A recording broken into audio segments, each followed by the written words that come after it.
और ढूंढते ढूंढते ढूंढते ढूंढते ढूंढते ढूंढते 8 महीने गुजर गए थे। 8 महीने तक मैं जयपुर में किसी एक सिंगल भी व्यक्ति को ज्वाइन नहीं करवा पाया था। और वो 8 महीने बाद जब 9वां महीना आया तो 9th मंथ मेरी एक डायरेक्ट ज्वाइनिंग होती है जयपुर में। एंड देन आई डिसाइडेड कि अब जयपुर कुछ बड़ा करेंगे। मेरा नाम तरुण बजाज है और मैं पानीपत हरियाणा से हूँ। और नेटवर्क मार्केटिंग में आने से पहले मैं मेरा एक गारमेंट शोरूम चलाया करता था। 3 मंजिला गारमेंट शोरूम था। 25-30 लड़के वहां पे काम करते थे। और मेरे सामने नेटवर्क मार्केटिंग आया। मेरे एक दोस्त जो बहुत सारी कंपनियां बदल चुका था, वो हर महीने, हर चौथे महीने, 5वें महीने मेरे सामने आता, मेरे शोरूम पे आता और मुझे कहता कि अब मैं ये कंपनी ले आया हूँ, आ जाओ मेरे साथ। और जितनी बार उसने कंपनियां बदली, मैं उतनी बार नेटवर्क मार्केटिंग को लेकर के नेगेटिव हुआ कि इससे बकवास बिजनेस कोई हो नहीं सकता। और मैं ये कहता था कि अगर ये इतना ही अच्छा बिजनेस है तो तू बार बार अपनी कंपनी बदल क्यों लेता? वो कंपनियां इसलिए बदल रहा था बिकॉज वो पे स्टेबल प्लेटफॉर्म्स नहीं थे। रोज कुछ नया आता था, वो रोज कुछ नया लेके आता था। लेकिन मैं एक दिन अपने उस किराना स्टोर पे बेसमेंट वाले पोर्शन पे बैठा हुआ था और मेरा एक मित्र जो मेरे साथ मेरे कॉलेज में पढ़ता था, वो आया and he said, Bajaj, network marketing में हिंदुस्तान लीवर आ गई है। मैंने बोला तेरा दिमाग खराब हो गया? हिंदुस्तान लीवर जैसी कंपनी को नेटवर्क मार्केटिंग में आने की जरूरत क्या है? और यही सवाल मेरे सवाल का जवाब था कि नेटवर्क मार्केटिंग में इतनी बड़ी कंपनी को आने की जरूरत क्या है। I just signed. मैंने साइन किया। मैंने कहा कितने पैसे लगेंगे? इसे 2950 रुपए। मैंने 2950 रुपए निकल करके दिए। और वो मेरा दोस्त 3 दिन बाद मर्चेंट नेवी में जॉब करता था, उसकी कॉल आ गई और वो अपने शिप पे चला गया। 3 महीने बाद लौट के आया। 3 महीने बाद मेरे उस पर नजर पड़ी। मैं कहा तू तो पैसे ले गया था, कंपनी चल रही है? कह रहे हाँ चल रही है। तो मैंने कहा मेरे पैसे कहाँ हैं? कह रहे कोई बात नहीं, चलते हैं, ज्वाइनिंग करते हैं। मैंने कहा ठीक है। At that time I was maintaining asset car. मैं 2005 की बात कर रहा हूँ। 2005 में मैं एसेट गाड़ी मेंटेन करता था। 3 मंजिला शोरूम में हम काम करते थे। 30 लड़कों की सैलरी जाती थी and we were making good enough money. ऐसा नहीं था कि मैं कोई कम पैसा बना रहा था इसलिए मैं नेटवर्क मार्केटिंग में आ गया, नहीं, I was making good enough money. लेकिन इस इंडस्ट्री में आने के बाद, इस बिजनेस को जब मैंने उस दिन जाके ज्वाइन किया, मुझे समझ में आया कि नेटवर्क मार्केटिंग चीज क्या है।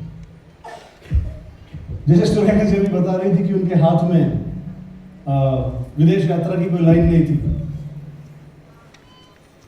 मैं जब पढ़ाई कर रहा था तो मेरे को क्रिकेटर बनने का शौक था। मैं क्रिकेटर बनना चाहता था और क्रिकेटर बनने के चक्कर में मेरी पढ़ाई का भी नुकसान हो गया। I failed in BCom second year और उसके बाद मैंने कभी जिंदगी में कॉलेज नहीं किया। I am under graduate. मैं 12वीं पास आदमी हूँ। दुकानदारी कर रहा था, पैसे बना रहा था, लेकिन सपना था क्रिकेटर बनने का। क्यों था क्रिकेटर बनने का सपना? क्योंकि एक क्रिकेटर को आज क्या मिलता है आप सब जानते हैं। जानते हैं yes. क्या मिलता है? इज्जत, शोहरत, पैसा, विदेश यात्राएं, बड़े बड़े बंगले, बड़ी बड़ी गाड़ियां, सब मिलता है। और मैं वो बनना चाहता था। मैं अपने देश के लिए खेलना चाहता था। वो हो नहीं सका और मेरे वो सपने चले गए। लेकिन अंदर एक आग थी जो हमेशा कहती थी ऐसे नहीं मरना है यार, कुछ करके मरना है, ऐसे नहीं मरना है, कुछ करके मरना है। और मैं ढूंढता था कोई रास्ता मिले कि जिससे मेरी जिंदगी बदल सके। मैं जब फेल हुआ तो मेरी मदर मेरे को एक अपनी क्लीग के साथ मेरे को एक पंडित जी के पास लेके जाती है और पंडित जी मेरा हाथ देख रहे हैं। एंड ही सेड,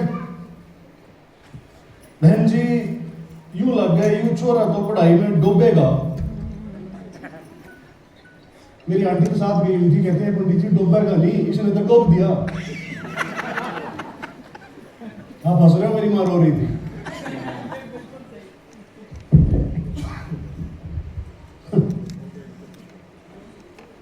जब दूसरे का बच्चा फेल होता है ना तो हंसते हैं, जैसे आप हंस रहे हो, लेकिन जब अपना बच्चा फेल होता है ना तो आंखों में आंसू होते हैं। हंसने की बात तो थी नहीं, खैर ये यार हंसते हैं लोग, अच्छी बात है, हंसिए। हाँ। उन्होंने कहा जी और कुछ बताओ क्या करेगा। बोले जी ये नहीं करेगा, फलाना नहीं करेगा, ढिकाना नहीं करेगा, ये भी नहीं होगा, वो भी नहीं होगा। मैं कह रहा हूँ पंडित जी, मैं अपनी जन्म कुंडली में ये नहीं होगा पूछने नहीं आया। अरे कोई ऐसी चीज भी बता दो जो मैं कर पाऊंगा। उपाय बताने लगे, ये छल्ला पहन लो, ये बूटी कर लो, ये दान दे दो, ये मछलियों को आटा खिला दो, ये फलाना कर दो, ये ढिकाना कर दो, मालूम नहीं क्या क्या उन्होंने बताया।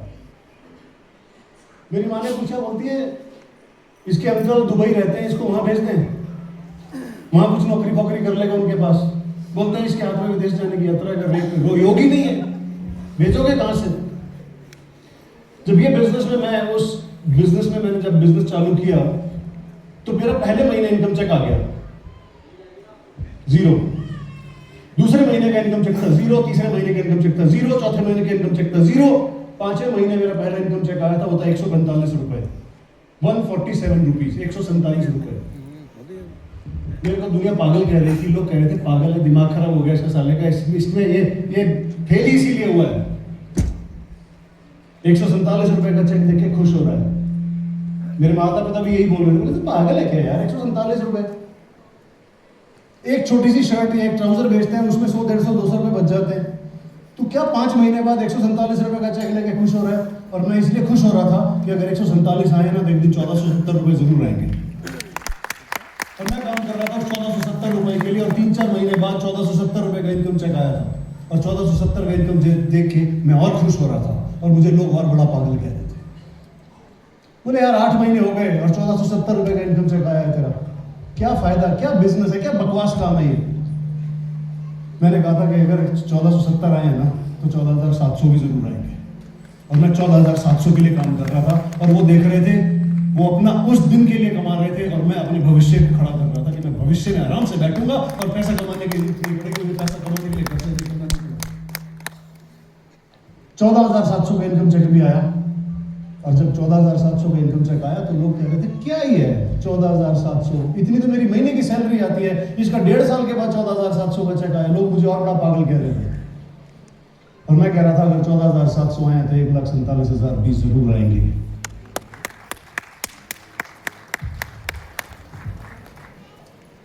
अब बिल्कुल सही बैठो, क्योंकि यकीन नहीं होता है। जिसे यकीन होगा ना उसकी ताली बजेगी, ताली उसकी बजेगी। नहीं रुकिए यार, जरूरत क्या है, अभी आप रुको तो सही।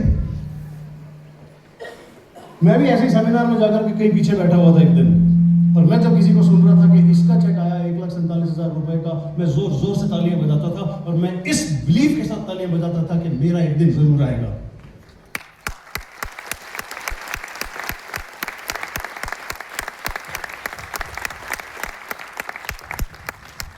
वो कंपनी बंद हो गई। एक दोस्त ने फिर ताली बजाई, वो कंपनी बंद हो गई, और मेरा हाईएस्ट इनकम चेक पहुंचा था, सिर्फ एक बार जिंदगी में पहुंचा था 42,000 रुपए। मैं वहां कोई बहुत बड़ा प्लेयर नहीं था, लेकिन अंदर एक बड़ा प्लेयर था, वो कभी हार नहीं मान रहा था। वो कह रहा था तू जीतेगा एक दिन। उस कंपनी के बंद होने के बाद मैं ढूंढ रहा था कोई ऐसी कंपनी जो मेरी जिंदगी बदल सके, जहां से लोगों की जिंदगियां बदल सके, जहां पर मैं अपने सपने पूरे कर पाऊं। क्यों? क्योंकि उन 7 सालों में मैं ये समझ गया था कि ये बिजनेस आने वाले कल का बिजनेस है, और ये बिजनेस जिंदगियां बदलेगा, पूरा हिंदुस्तान बदलेगा। मैं ये देख सकता था, ये समझ चुका था। मैंने काम करना चालू किया, और मैं ढूंढने लगा कि कौन सी कंपनी में जाऊं, कौन सी ऐसी कंपनी में जाऊं। फ्रेंड्स, मैं बहुत ओपनली बोलता हूँ, बहुत ब्लंटली बोलता हूँ, मैंने हिंदुस्तान में कोई कंपनी नहीं छोड़ी, मैंने जिसका दरवाजा नहीं खटखटाया, मैं जिस कंपनी का जाके प्लान नहीं समझा। आप जिस नाम लीजिए, मैं ले देता हूँ यार, मुझे कोई शर्म नहीं आती है अपनी कहानी सुनाते हुए। मैं Amway, Avon, Oriflame, Tupperware, Tianshi, DXN, Herbalife, FLP, फलाना ढिकाना, अब जो कंपनी का नाम लो, मैं उस कंपनी के दरवाजे पर गया, मैंने उस कंपनी का प्लान समझा, लेकिन मुझे कहीं कुछ समझ में नहीं आया। कहीं ये लगा ही नहीं कि यहाँ से पैसे बन सकते हैं। मुझे मोदी केयर का इन्विटेशन मिला कि मोदी केयर आके देख लो, और मैंने कहा मोदी केयर नहीं करनी, मुझे कोई इंटरनेशनल कोई बड़ा ब्रांड करना है। मुझे कहा गया एक बार आ तो जाओ, देख तो लो। और वो जिनका वो फोन था, जिनकी वो कॉल थी, वो प्रशांत प्रेम जी थे। क्योंकि प्रशांत जी मेरे साथ, मैं प्रशांत जी के साथ हिंदुस्तान यूनिलीवर में 2.5 से 3 साल काम कर चुका था। वो प्रशांत जी उस समय वहां पर नेशनल सेल्स हेड थे। मैं जब वहां गया, जब मैंने इस बिजनेस को समझना शुरू किया, जब मैं मोदी केयर के बारे में जानना शुरू किया, जब मैंने मोदी केयर के प्रोडक्ट्स देखने शुरू किए, मेरे दिलो दिमाग में घंटियां बजने लगी। मैं कह रहा था यही तो चाहिए था। यस। अंदर तो मैं उस हिंदुस्तान यूनिलीवर जैसे बड़े ब्रांड नाम की कंपनी में गया था बाई चांस, लेकिन मोदी केयर में आया हूं बाई चॉइस। चुन के आया हूं। और मैं एक बात और कह देना चाहता हूं, मोदी केयर में उस कंपनी में दम नहीं था, मुझ में कोई दम नहीं है कि मैं यहां कुछ बड़ा कर पाया। ये दम है इस कंपनी में, इस कंपनी के प्रोडक्ट्स में, इस कंपनी की मैनेजमेंट में, इस कंपनी के प्लान में, और सबसे बड़ा दम है इस इंसान में। ये आदमी अगर 30 साल से लगातार बिना थके इस कंपनी को आगे बढ़ाने में लगा हुआ है, तो आप क्यों थकते हो यार? तो आप क्यों थकते हो? वो व्यक्ति जिसके सैकड़ों करोड़ रुपए इस मोदी केयर में लगे हुए हैं, सैकड़ों करोड़ रुपए, हमारा क्या लगा है? मैं एक चीज जानना चाहता हूं, हमारे बीच कौन से, कितने दोस्त ऐसे हैं, कौन लोग ऐसे हैं जो आज पहली बार ऐसी किसी भी मीटिंग में आए? प्लीज एक बार हाथ दिखाएंगे, प्लीज खड़े होंगे एक बार अपनी जगह, प्लीज खड़े होइए एक बार अपनी जगह, खड़े होइए। एक बार मैं हमारे इन नए दोस्तों के लिए एक बार जोरदार ताली बजाइए।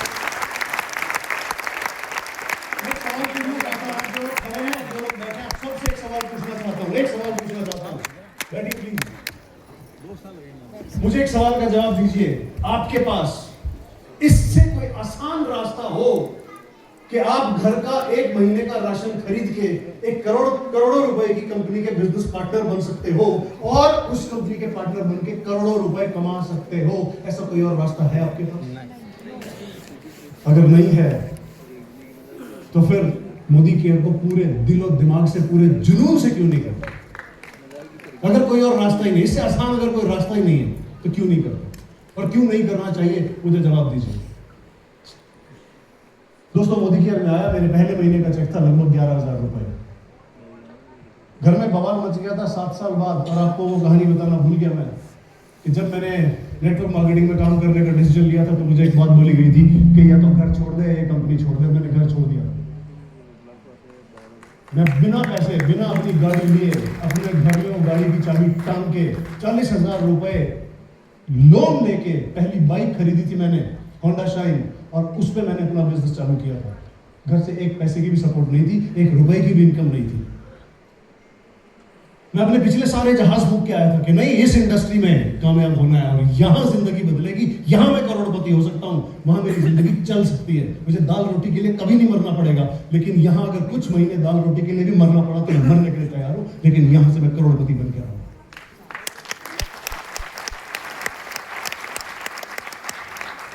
मोदी केयर के 9वें महीने में मेरा इनकम चेक था 1 लाख रुपए, और मैंने highest income check Modi care से कमाया है 24 लाख रुपए। आज भी मैं मोदी केयर से लगभग 20 लाख रुपए महीना कमाता हूं। 20 लाख रुपए महीना।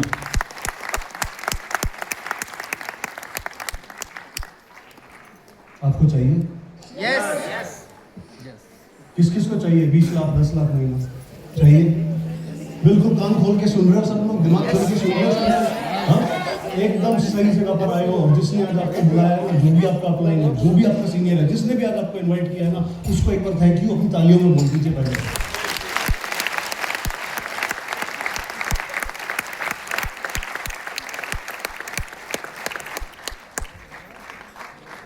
और एक चीज, लोग बोलते हैं प्रोडक्ट महंगे हैं, फलान है, ढिकान है। मैं बोलता हूं यार, एक बार खुद से कैलकुलेट तो करो, किसी की क्यों सुनते हो? MRP से 25% डायरेक्ट डिस्काउंट मिल रहा है कि नहीं मिल रहा है? कोई प्रोडक्ट है ऐसा जो हर घर में इस्तेमाल होता है? यस है। क्या है ये? टॉयलेट क्लीनर है ना? हर घर में इस्तेमाल होता है ना? मार्केट से खरीद के लाओगे कितने का मिलेगा? अभी गूगल कर लो यार, बैठे कर्मचारी लोग हैं और सब गूगल करेंगे कौन सा है वो सबसे बड़ा? हार्पिक प्राइस चेक करिए, अभी निकल के आ जाएगा आपके सामने। 120 रुपए का 500 ग्राम, राइट? तो 750 कितने का होगा? बोलो ना। 180। ये 750 ml है, तो इसका मतलब 180 का तो मार्केट में भी है, लेकिन वो उससे टॉयलेट धोते धोते जिंदगी गुजर गई, कभी पैसा आया क्या? नहीं। इसका एमआरपी कितना है? 230।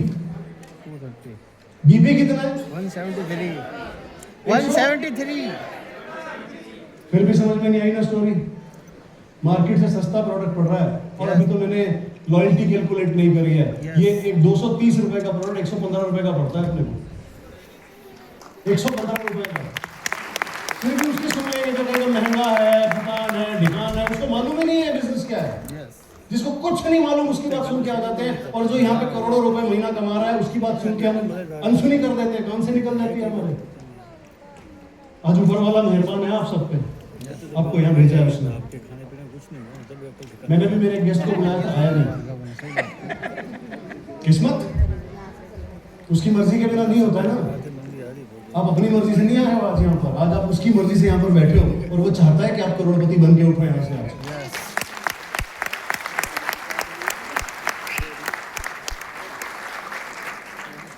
ये वो आदमी है जो अपने एसेंट गाड़ी की चाबी घर टांग के 40,000 रुपए की बाइक लेके बाइक पे अपना बिजनेस खड़ा करने के लिए घर से निकल गया था, घर छोड़ के।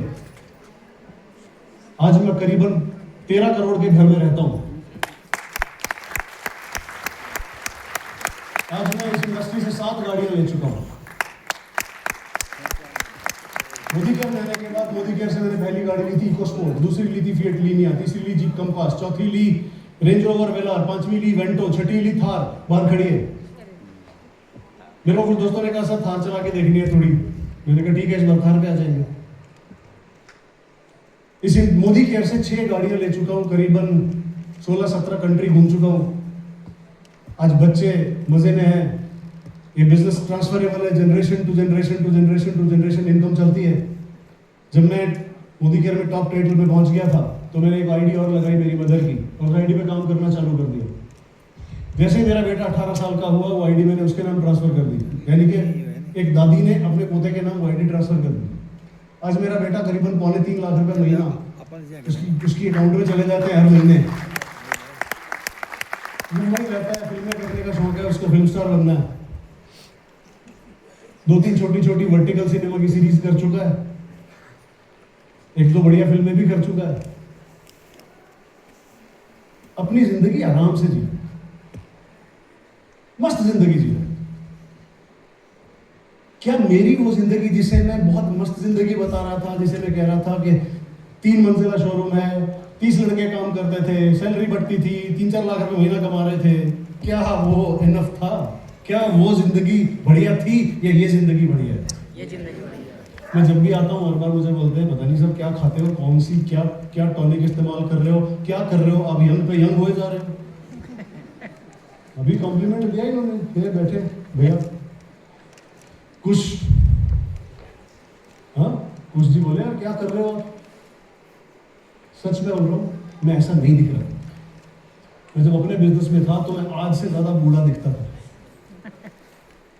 मोदी केयर ने मुझे जवानी लौटाई है, मोदी केयर ने मुझे सब कुछ लौटाया है। और मैं आपको भी एक बात बोलना चाहता हूँ, आप अभी अपनी जवानी में मोदी केयर को अपनी जवानी दे दो, मोदी केयर बुढ़ापे में भी आपको जवानी दे दो।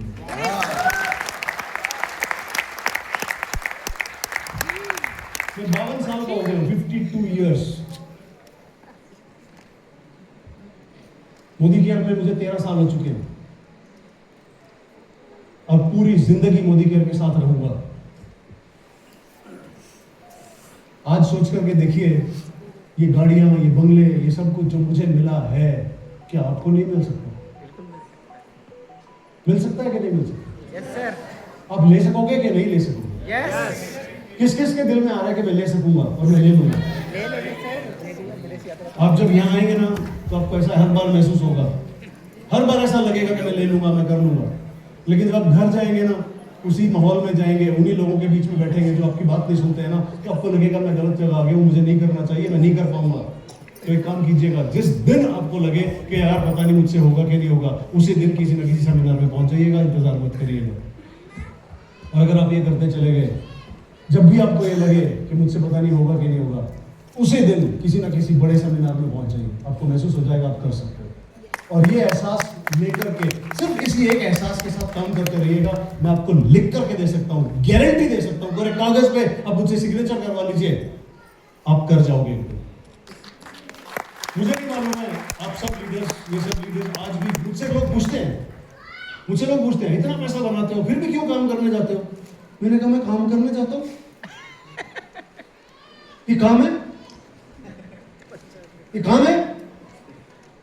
बोलते फिर भी ये भी क्यों करते हो? मैंने कहा अगर मेरे इतना काम करने से अगर लोगों के घरों में लाखों रुपए की गाड़ियां आ जाए ना, अगर लोगों के घरों में लाखों रुपए की इनकम आ जाए ना, तो मुझे ये काम करने में खुशी मिलती है। मैं ये काम मजबूरी में नहीं कर रहा हूँ, तो मुझे पैसा कमाने की जरूरत है, मैं इसलिए कर रहा हूँ क्योंकि अगर मेरे काम करने से, मेरे यहाँ पर आज के आप 1 घंटा आके आपके साथ बात करने से अगर आपका विजन बदल सकता है ना, अगर आपकी जिंदगी बदल सकती है ना, तो मुझे इस काम करने में बहुत आनंद आता है, बहुत खुशी मिलती है। एंड आई विल डू, मैं इस काम को करता रहूँगा। और अब एक ही मिशन पे काम कर रहा हूँ, मिशन एक ही है, एक ही मिशन है कि इस इंडस्ट्री से, इस मोदी केयर से जो मुझे मिला है ना, वो आपको मिलना चाहिए। आसान है, बहुत आसान है, मुश्किल नहीं है, हमने मुश्किल बना रखा है। मुझे एक बात बताइए, आप किसी के कहने पे अगर ये टॉयलेट क्लीनर खरीदना छोड़ दोगे और वो टॉयलेट क्लीनर खरीदना शुरू कर दोगे जो मार्केट में मिल रहा है, तो आपकी जिंदगी बदल जाएगी? नहीं।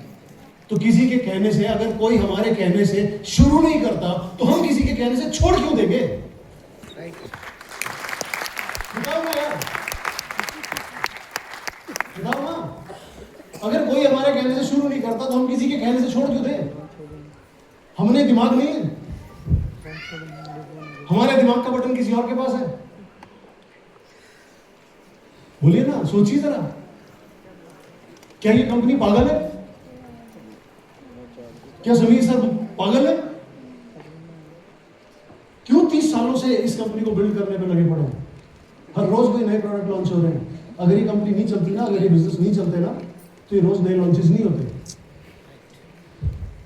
मैं एक बात बोलता था प्लान दिखाते हुए कि हमारे पास नमक नहीं है, दालें नहीं है, चीनी नहीं है, भाई नमक भी आ गया।